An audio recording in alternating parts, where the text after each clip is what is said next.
Yo, what's good, YouTube? It's your boy Dylan, and I'm back with another reaction. Today I'm gonna be reacting to Swoozie, what a toxic friend look like. So if you think that toxic friend, you might need to watch this video. But let's see what it's talking about. Alright, somebody in the last video said they appreciate how Swoozie puts on a whole fit This nigga is so rich and still got a tummy. That's nice. to sit in a room and talk. Well, we don't do things halfway over here. You don't see that like that. You have different circles. You have your family, you have your boyfriend, your girlfriend, you have your inner circle of friends, and the next layer, and so on and so on. In one of these circles, you might have a toxic friend in there. Thing is, there's a lot of toxic people out there who are very charismatic and very cool, and that's how they infiltrate your circle. You'll never meet a toxic person for the first time and hear him say, "Let's go kidnap puppies." Another sign to look out for is they're never the villain. They are always the victim. The toxic friend I had in my circle, we're gonna call him Eric. He still has some friends convinced that he's not toxic. I started getting a little suspicioso the second time we hung out. And you know how it is, your friend brings some rando into your squad hangs and they're like, "Hey, this is Eric, everybody." The second time Eric came around, he said something that tipped me off. "Oh man, you guys are awesome. Thanks for being so nice, because all my other friends, they just cut me off." Instant flag. Hola, hola, hola, hola, hola, hola, hola. Everybody in your group of friends got together and decided to just cut you off all at the same time? Yup. Warning, warning. Because either one of two things are happening. Either all of them are the problem, or you are the problem. And one thing I know about toxic people is they're manipulators. They'll do something wrong and then try to convince you that you're in the wrong. And something else you need to look out for is they're very self-serving. They always want you to do stuff for them, or in some cases they only hit you up when they need something, but you can count on one hand the amount of times they've gone out of their way to do something for you. One of the friends in the squad was moving to a new building. They text the group chat, "Hey guys, I'm moving to Hollywood on Sunday, can anybody help?" I text back saying, "Got you, fam." Then they said, "Hey Eric, I'm actually moving into your building, can you help?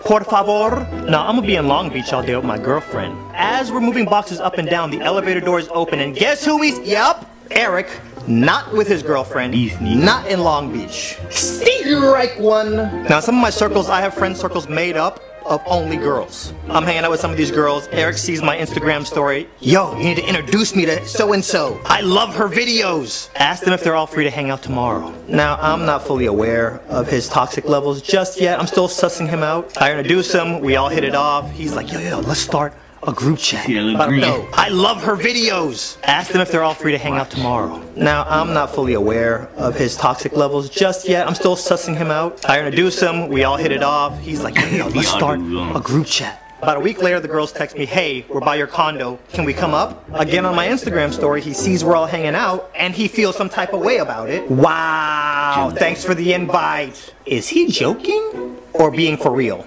And he's like, nah, it's cool. 5 minutes later, Eric has left the chat. Then something happens. All the girls that were there, they all stop what they're doing and they all start texting him individually like, "Oh my god, no, stop." I noticed this and I'm like, everybody stop what you're doing. Guys, this is exactly what he wants. This man has hung out with y'all once. He's acting like this because he wants to be the center of attention. Think about it. If this is how he's acting after hanging out with y'all once, y'all feed into this now and he's gonna have y'all wrapped around his pinky forever.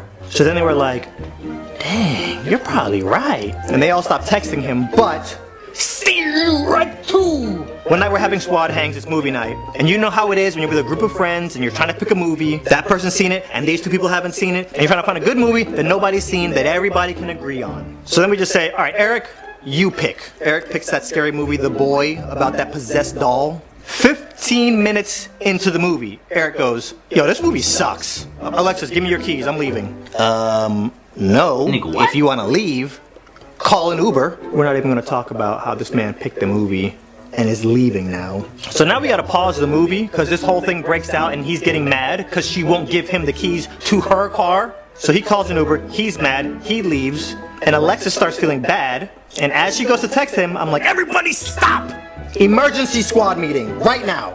Now this is the first time I'm voicing any concerns about Eric to any of our friends, so I'm a little concernical that I'm gonna look like the bad guy here. So I bust out all my notes and I share them with the group. Turns out they all have stories too. Alright, now I have confirmation. This dude is actually kind of toxic. That's strike 3 for me, bro. Okay, you're out. Problem is, some of your toxic friends are... Alright, now I have confirmation. This dude is actually kind of toxic. That's strike 3 for me, bro. Okay, you're out. Problem is, some of your toxic friends are rooted in so deep that they're almost unavoidable. So you gotta keep seeing them, and the only way to avoid being around them is to not show up to squad hangs. I said my piece though, so the squad can't say they're unaware.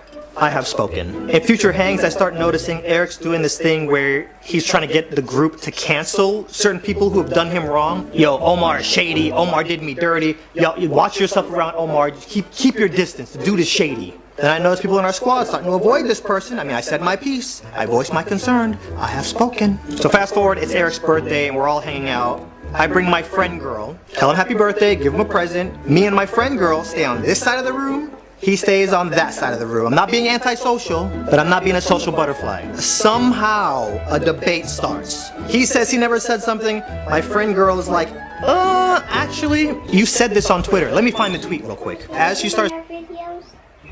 Hold on, I'm almost done.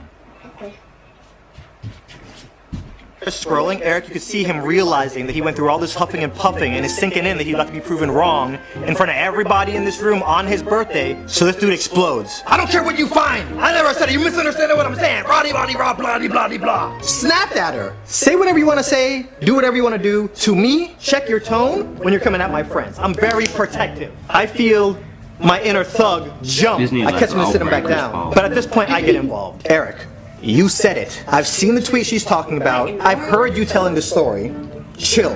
But in that moment, dude was done. That is Steve right 4. I have spoken. I'm gonna challenge y'all to do something. When you cut somebody out, keep them in a position to where you can help them, but they can't hurt you or take advantage of you. Limit their access to you. I'm gonna tell you right now, it is not easy. When you cut somebody out, keep them in a position to where you can help them, but they can't hurt you or take advantage of you. Limit their access. In some cases, if the person is toxic enough, you will have to cut contact with them completely.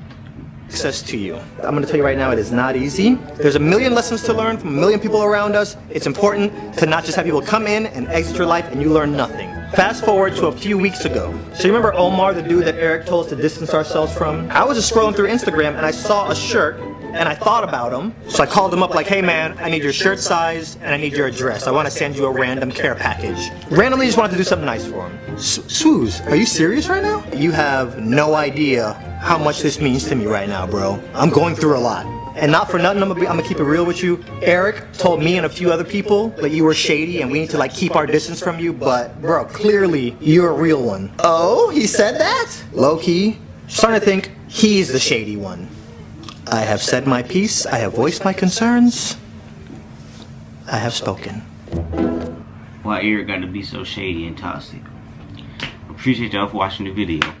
Like, comment something you want me to react to, subscribe if you're new. Let's get 280 subscribers.